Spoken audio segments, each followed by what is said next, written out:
बहुत दिन बाद में फिर से हम लाइव उपस्थित हुए हैं रिज़ल्ट का कॉन्ग्रेचुलेशन बोलने के लिए। जैसा कि आप देख रहे हैं कि आज जेई एडवांस का रिज़ल्ट आया है और बहुत ही अच्छा अपन का रिज़ल्ट रहा है। जिस तरह की संख्या और जिस तरह का स्टूडेंट, उनमें से ये रिज़ल्ट निकालना अपने आप में बहुत बड़ी बात है, क्योंकि एक्चुअली हम एक मिशन लेके चल रहे हैं और आज उस मिशन की तरफ हम लोग जो है अग्रसर हैं। कंटिन्यू लगातार हमारे रिज़ल्ट बहुत अच्छे आते जा रहे हैं, चाहे वो जेई के हो, जेई मेंस के हो, या फिर जेई एडवांस के हो, या फिर नीट के हो। सारे ही रिज़ल्ट बहुत अच्छे जा रहे हैं। और हम लोगों ने जो एक केलम की यहाँ स्थापना की, एक मिशन है, उस मिशन को लेके हम लोगों ने यहाँ स्थापना की कि मिडिल क्लास का बच्चा एक अच्छी रेंज में अच्छी चीज़ों को अपने पेरेंट्स के पास में ही अचीव कर पाए। उन उद्देश्यों के साथ हमने यहाँ पे केलम की स्थापना की। और दूसरा हमारा उद्देश्य ये भी था कि हमारा बच्चा, हमारा पढ़ाया हुआ बच्चा हर जगह पे, ना सिर्फ राजस्थान में बल्कि नेशनल के हर कॉलेज में हमारा बच्चा पढ़ना चाहिए। उसी का परिणाम है कि आज ना सिर्फ हमारा बच्चा ओवरऑल इंडिया में बल्कि हमारा बच्चा अब्रॉड में भी आज पढ़ रहा है और काफ़ी अच्छे रिजल्ट्स हमारे रहे हैं। दोबारा से मैं सभी को धन्यवाद देना चाहूँगी, स्टूडेंट को भी और टीचर्स को भी, जो इतनी अच्छी हमारे टीचर्स ने मेहनत की और काफ़ी अच्छा रिज़ल्ट हमारे टीचर्स ने केलम को दिया। तो दोबारा से मैं पूरी टीम को धन्यवाद बोलना चाहूँगी और उसमें सभी फैकल्टीज़ को थैंक्स बोलना चाहूँगी, ताकि उन्होंने लगातार प्रयास किए। एक और चीज़ मैं खास इसमें बोलना चाहूँगी कि रिज़ल्ट हमारे श्रेष्ठ क्यों रहते हैं, इनकी क्या वजह है। बाद बाकी जो आने वाले स्टूडेंट हैं, इनको क्या करना है, आप लोगों को कैसे कैसे चीज़ें मैनेज करनी होंगी, वो आप लोगों के स्पेशलिस्ट सब्जेक्टिव जो फैकल्टीज़ हैं वो आपको बताते जाएंगे। यदि फिजिक्स में आपको कोई प्रॉब्लम आती है तो आप किस तरह से स्कोर करेंगे, केमिस्ट्री में कोई प्रॉब्लम आती है तो किस तरह से स्कोर करें, एंड मैथ में यदि कोई प्रॉब्लम है तो किस तरह से अपना स्कोर को आगे बढ़ाएं। ये तो सब्जेक्टिव फैकल्टी आप लोगों को इंट्रोड्यूस करके बारी बारी से चीज़ें बता देंगी। इससे पहले मैं आपको बता देना चाहती हूँ कि अपने रिज़ल्ट बेस्ट क्यों रहते हैं। सबसे पहला तो हम लोगों का प्रीवियस पेपर्स एनालिसिस बहुत शानदार तरीके से होता है। हमारी फैकल्टी जितने भी पेपर्स लग चुके होते हैं, बारी बारी से चैप्टर वाइज उनको एनालिसिस करके उनकी प्रैक्टिस करवाती है। दूसरी बात, ना सिर्फ हमारी फैकल्टी बल्कि हम बाहर से भी जो टॉप आईआईटीएंस हैं और बाहर के आईआईटी दिल्ली से हम लोगों ने बच्चों के लिए पेपर करवाए। उनमें से तकरीबन 20 पेपर हम एक साल में आईआईटी एडवांस लेवल के करवा चुके और 40 टेस्ट हम लोग जेई मेन के करवा चुके। तो वही चीज़ें होती है कि बच्चे की घिसाई हम लोग इतने अच्छे से कर देते हैं कि बच्चे में ऑटोमेटिकली निखार आ जाता है। और जो चीज़ कमी रहती है, दोबारा से बची हुई चीज़ों के लिए हमारी फैकल्टीज़ उनके पीछे फिर लग जाती है, बच्चों के पीछे, ताकि रिज़ल्ट आप लोगों का अच्छा हो पाए। यही कारण है कि बहुत कम समय में हम लोगों ने बहुत अच्छे रिज़ल्ट प्राप्त किए हैं, चाहे वो कोई भी डिपार्टमेंट जो एडवांस का हो, चाहे जेई का हो, चाहे नीट का हो। हर रिज़ल्ट हमारा बहुत अच्छा जाता रहा। जैसे जैसे दिन जाते जा रहे हैं वैसे वैसे ही रिज़ल्ट हमारे बहुत अच्छे आते जा रहे हैं और बहुत कम समय में ही हम लोगों ने बहुत अच्छा रिज़ल्ट प्राप्त किया। इस तरह से बात करें अगर जेई लेवल का रिज़ल्ट की, तो हमारे 100% सलेक्शन है। सिंगल बच्चा भी हमारा ऐसा नहीं है टारगेट बैच से जिसका बच्चे का सलेक्शन नहीं हुआ हो। जेई एडवांस का भी अगर बात करें तो काफ़ी अच्छा स्कोर जेई एडवांस वाले बच्चों ने भी हमारे यहाँ पे किया है। अभी जो है इसी के संदर्भ में भावेश सर बताएंगे कि आने वाले बच्चों को आपको क्या करना है। अभी 12th वाले बच्चे देख रहे होंगे, 11th वाले बच्चे भी इस सेशन को देख रहे होंगे, तो आप लोग कर पाएंगे कि करना क्या होगा आप लोगों को। भावेश सर उसके बारे में बताएंगे, या उन्होंने अभी जो रिजल्ट निकाला है उसके पीछे भावेश सर का क्या सहयोग रखा, किस तरह से भावेश सर ने मेहनत की। भावेश सर अपने फिजिक्स फैकल्टी हैं ही सही, आप लोग सब जानते हैं उसको। तो भावेश सर इंट्रोड्यूस करेंगे। भावेश सर बताइए कौन बच्चा आपका कितना स्कोर किया है और किस तरह से आपने जो है रिज़ल्ट के लिए मेहनत की, और आज बच्चा जो पहुंचा है उसमें आपका कितना सहयोग रहा, क्या क्या चीज़ें आपने करके दी, और आने वाले बच्चों के लिए आप क्या बोलना चाहेंगे जो भी 12th का है। आई थिंक जनवरी में फिर दोबारा से जेई का एग्ज़ाम हो जाएगा, तो उन बच्चों को आप क्या कहना चाहेंगे, किस तरह से वो मेहनत करें। एंड 11th का बच्चा आज से ही उन चीज़ों को पकड़ के चले तो वो 12th के साथ ही अच्छा स्कोर कर पाए। उनके लिए आप बच्चों को क्या सजेस्ट करेंगे, प्लीज़ भावेश सर। बिल्कुल सही बात है। थैंक यू, आपने मुझे अपॉर्चुनिटी दिया इस सेशन में। मैं सबसे पहले इस जो भी आज जो रिज़ल्ट हमारा इस केलम इंस्टीट्यूट ने बहुत सारे बच्चे रिज़ल्ट लिए हैं, इन सारे बच्चों को हमारी तरफ से बहुत सारी ढेरों सारी शुभकामनाएं। और जो भी हमने इस बच्चों के साथ, जैसे सागर खंडेलवाल है जिन्होंने बहुत अच्छा रैंक हासिल किया 1333, और अजय मीना ने 12th के साथ ही, और अंकित मीना भी 12th के साथ ही हमारे, सागर खंडेलवाल हमारा 3 साल से लगातार स्टूडेंट और रहा दीपक है। भोजपुरिया, ये सारे रिज़ल्ट हमारे बहुत अच्छे हैं। और हमने इनके साथ एक ही चीज़ें, हमने बिल्कुल बेसिक चीज़ों पे बात करी, और जो भी बच्चे अलग अलग इंस्टीट्यूट से भी पढ़ के आए थे उनको भी मैंने उसी स्ट्रेंथ के साथ हमने काम किया उसके ऊपर। और जो भी चीज़ें उनके साथ जो वीक पॉइंट है, मैंने बच्चों से 1 to 1 बात करके, और मैंने उनका एक प्लानिंग करी, उस हिसाब से आगे लेके चला उसको। बिल्कुल जो टॉपिक है, जो उसका डेप्थ है, उनको लेके हमने आगे बढ़ा बच्चों को। ऐसा नहीं कि जैसे कि अदर इंस्टीट्यूट में या अदर जगह जो है कि केवल फार्मूला लिखा दिया जाता है और उसके हिसाब से बहुत सारे क्वेश्चंस वगैरह कराते हैं हाई लेवल के। वो सारी चीज़ें, देखिए मेरा ये मानना है कि आप अगर बेसिक चीज़ें और कंसेप्चुअल चीज़ें अगर बच्चों को डील कर दें और डेप्थ में जाके, तो अच्छे से अच्छे क्वेश्चंस बच्चे खुद ही कर लेते हैं। क्योंकि बच्चे को एग्ज़ाम में खुद से अपने आप उसको टैकल करना है सारी चीज़ें, क्योंकि टीचर के एग्ज़ाम में तो टीचर बैठेंगे नहीं उनके साथ। तो बच्चों को उसी हिसाब से हम लोग प्रिपेयर करते हैं कि बच्चे इस तरह से एग्ज़ाम में अपने आप को लेके चले कि वो अच्छा स्कोर कर पाए, है ना।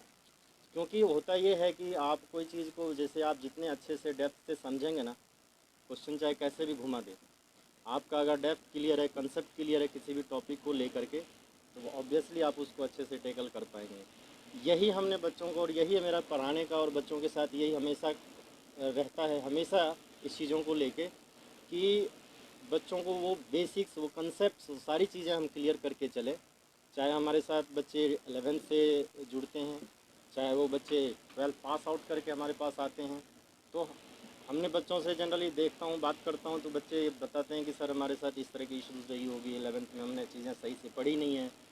तो क्योंकि यहाँ के जो सिचुएशंस हमने ऑब्ज़र्व किया है और बच्चों से बात करके चीज़ों को निकालता हूँ, उनको मैं उसी लेवल से पढ़ाता हूँ। चाहे मुझे एक्स्ट्रा क्लास लेने की पड़ जाए क्यों ना, मैं एक्स्ट्रा क्लास लेकर के बच्चों के साथ मेहनत करता हूँ, और उसी हिसाब से ये रिज़ल्ट का परिणाम आज आप लोग देख पा ये रहे हैं, बात बिल्कुल सही कह है रहे ना। हैं भावेश सर ने बच्चों के पीछे बहुत मेहनत की है।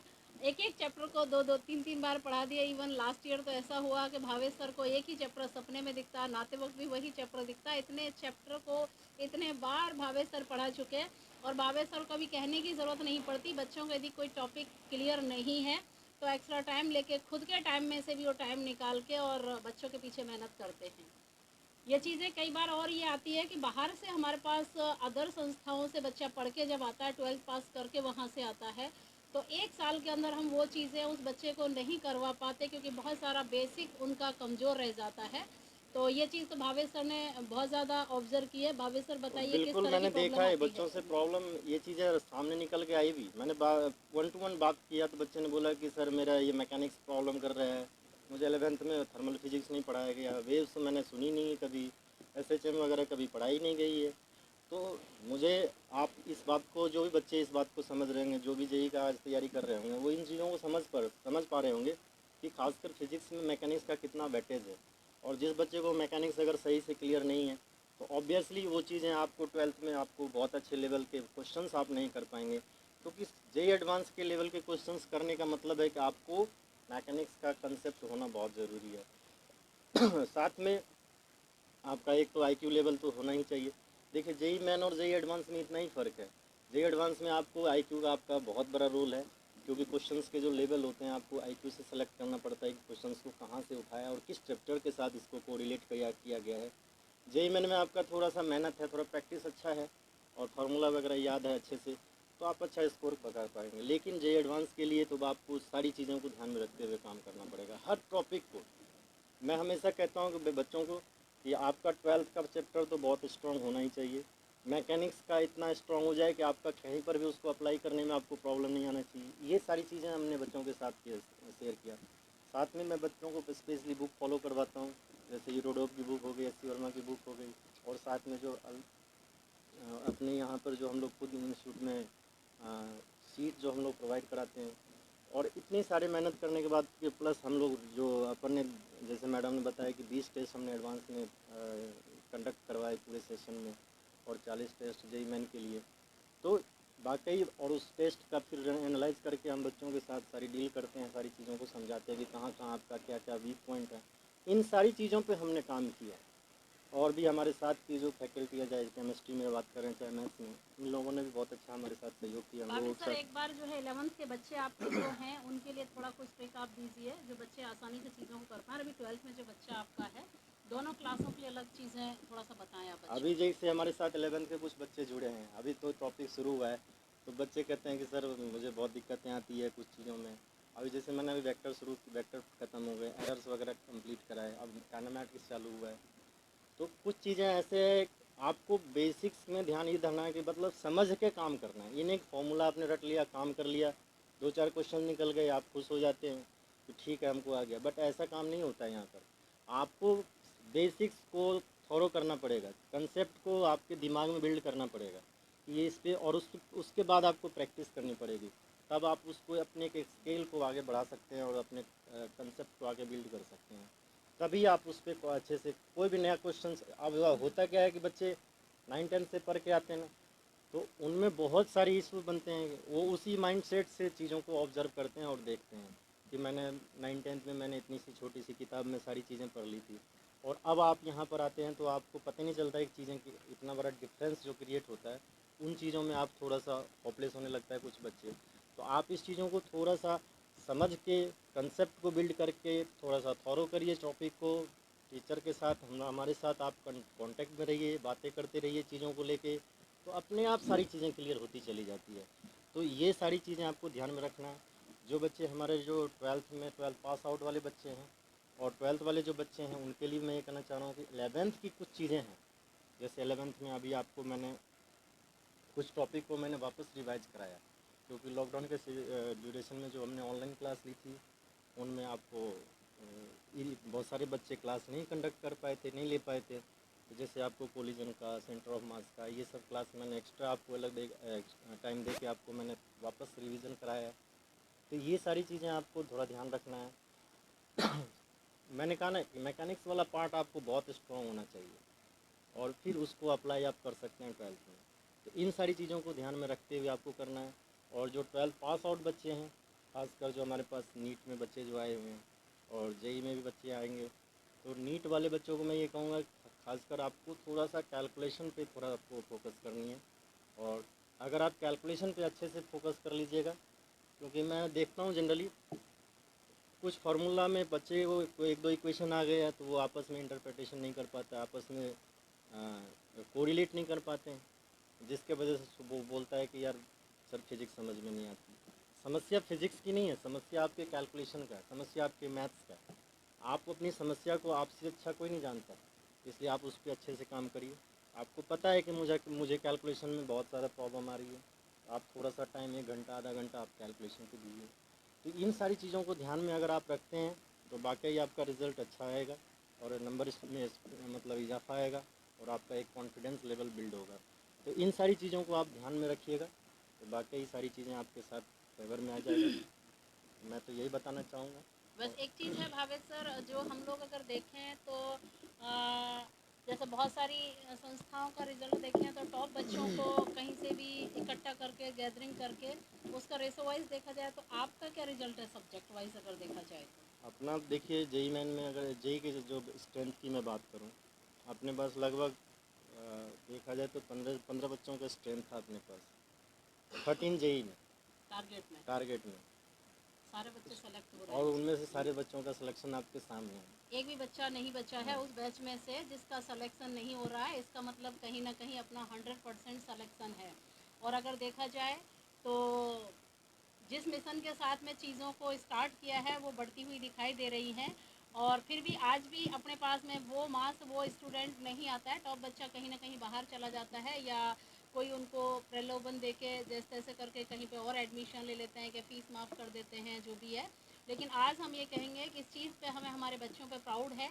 हमारे पास जो भी बच्चे थे उन्होंने बहुत शानदार प्रदर्शन किया, बहुत अच्छा रिजल्ट निकाला, और यही बारीकी से काम करने की वजह से ही आज जो है जेई का रिजल्ट 100% रहा, और एडवांस का रिजल्ट भी बहुत शानदार तरीके से रहा।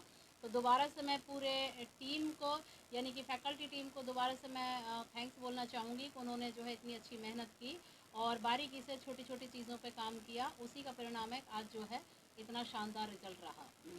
वाकई इसमें एक चीज़ और मैं इनके साथ इंक्लूड करूँगा कि फैकल्टी का तो सहयोग है ही, साथ में मैनेजमेंट टीम ने भी बहुत अच्छा कोऑपरेट किया, क्योंकि उनके सहयोग के बिना ये कार्रवाई या ये सफल ये जो रिज़ल्ट आज हम यहाँ पे आपके सामने शेयर कर रहे हैं शायद नहीं हो पाता, क्योंकि कहीं ना कहीं उनका भी बहुत बड़ा सहयोग है। जैसे टेस्ट कंडक्ट कराने में, टेस्ट को अच्छे से ऑर्गेनाइज करना, बच्चों के साथ टेस्ट को यानी बाहर से हाई क्वालिटी के पेपर को कंडक्ट कराना, ये सारी चीज़ें बहुत बड़ी इंपॉर्टेंट मायने रोल प्ले करता है। मैं फैकल्टी चलिए हमने पढ़ा दी क्लास में, बच्चों को डाउट क्लियर कर दी, मजा ही नहीं हुई बच्चों की। लेकिन बच्चों के साथ जो मैनेजमेंट वाली टीम आके इन्वॉल्व होता है, उनका भी बहुत बड़ा, मैं मानता हूँ कि इसमें बहुत बड़ा योगदान है।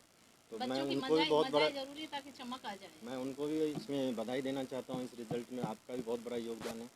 और साथ में मैं चाहूँगा कि जो भी हम लोग को लाइव देख रहे हैं, गंगापुर में जितने भी पेरेंट्स देख रहे हैं, एक बार ज़रूर हम लोगों के ऊपर विश्वास करिए, और मैं अच्छा, हम लोग, हमारी टीम और हम लोग अच्छा रिज़ल्ट निकाल के देंगे। तो मैं यही कामना करता हूँ। उम्मीद ये है कि नीट का भी बहुत शानदार रिजल्ट आप लोगों का आने वाला है। उम्मीद तो यही लेके चल रहे हैं कि ना सिर्फ यहाँ का बल्कि हम बोल सकते हैं कि इंडिया का रेसो वाइज यदि देखा जाएगा तो शायद में भी बेस्ट रिजल्ट होगा। इसलिए क्या है कि हम बहुत ज़्यादा ओपनली उसको नहीं किए हैं, सीक्रेट रखे हैं कि वो जो कैलकुलेशन यदि परसेंटेज वाइज हम लोग रेशो देखेंगे तो शायद दुनिया का बेस्ट रिजल्ट होगा नीट का। तो उम्मीद तो ऐसी ही है, अभी आगे देखते हैं क्या होता है। और इतना कह के हम अपना सेशन समाप्त करें। और काफ़ी सारा, जैसे दोबारा से हम बताएं, सागर खंडेलवाल का बहुत अच्छा स्कोर हमारा हो रहा है। 3 साल से बच्चा हमारा यहीं पढ़ रहा है और इसकी 1333वीं रैंक है। इसके अलावा धनराज हमारा बच्चा है, 3 साल से 11, 12 और 13 इस बच्चे ने किया है। इसका भी 591 रैंक है। इसके अलावा दीपक भोजपुरी 12th कहीं और से किया था, 11, 12 कहीं और से किया। टारगेट बैच में इस बच्चे ने हमारे यहाँ पे एडमिशन लिया और इसका भी काफ़ी अच्छा स्कोर इस बच्चे ने दिखाया। इधर में अजय मीना है, अजय का गांव है कुड़गांव के आसपास कहीं पाटेर गांव है, वहाँ से अजय है। 12th के साथ ही बच्चे ने काफ़ी अच्छा रिजल्ट निकाला है। इसी के साथ में अंकित मीना है, तो अंकित मीना ने भी जो है गांव बच्चे का माच है, वहाँ से भी इन्होंने काफ़ी अच्छा रिजल्ट निकाला है। इसके अलावा नेक्स्ट में भी बच्चे का सिलेक्शन हो गया और उसका बहुत अच्छा रैंक उस बच्चे ने दिया। आईसीआर के पेपर में काफ़ी अच्छा प्रदर्शन उस बच्चे ने दिखाया। तो 12वीं के साथ साथ इन बच्चों ने बहुत ही अच्छा रिजल्ट दिखाया। तारीफ़ काबिल है। बच्चों को दोबारा से हम कॉन्ग्रेचुलेशन बोलेंगे, बहुत बहुत बधाई हो। और आप अपने छोटे बहन भाई या फ्रेंड सर्कल में जो भी कोई है, आप उनको सजेस्ट करें ताकि वो कोई जीवन में छोटी मोटी गलती ना करें और आपको वो एक रोल मॉडल मान के आपसे कुछ वो बच्चे सीख सकें। इस तरह का आप अपने छोटे बहन भाई या फ्रेंड सर्कल में, रिलेशन में कोई भी हो, उसे आप गाइड करें। इन सारे बच्चों से मेरा एक रिक्वेस्ट भी है और एक आदेश भी है कि आप उन बच्चों को गाइड करें। इतना कह के हम अपना सेशन जो है ख़त्म करें, ठीक और है। अगले सेशन में अगले फैकल्टी जैसे केमिस्ट्री के, मैथ्स के आपके साथ रूबरू होंगे, है ना। इसी तरह से वो भी आपको केमिस्ट्री के सब्जेक्ट के बारे में बारीकियों पर चर्चा करेंगे और मैथ्स के बारे में भी आपको मैथ्स वाले सर बताएंगे। तो इसी तरह से अगले सेशन के लिए आपको इन्फॉर्मेशन मिल जाएंगे। तो तब तक जैसे के ही लिए भावेश सर ने आज बताया कि फिजिक्स में आप किस तरह से स्कोर करें, उसी तरह से नेक्स्ट सेशन में केमिस्ट्री का एंड मैथ का आप लोगों को बताया जाएगा कि आप अपना स्कोर किस तरह से करें। आज के लिए इतना ही काफ़ी है, ठीक है। Okay, thank you.